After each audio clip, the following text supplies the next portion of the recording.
أهلا بكم في قناة أنس أوفيس الإخبارية. كشف الفنان المغربي سعد المجرد أنه يحضر لأغنية مشتركة مع النجمة اللبنانية نانسي عجرم. ورغم أن المجرد لم يحدد بعض تفاصيل هذه الأغنية، إلا أنه أكد أن هذا العمل الذي سيجمعه لأول مرة مع مطربة عربية من المنتظر أن يكون باللهجة المغربية اللبنانية.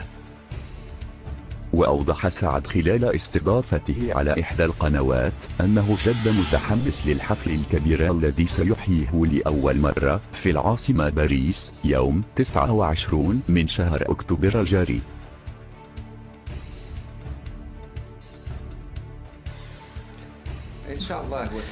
J'espère, il y a une idée en fait, mais on n'a pas encore confirmé ce projet.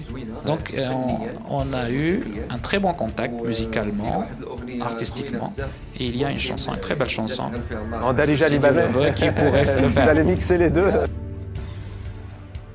للمزيد من الأخبار تابعونا على قناة أنس أوفيس يوتيوب، فيسبوك وتويتر.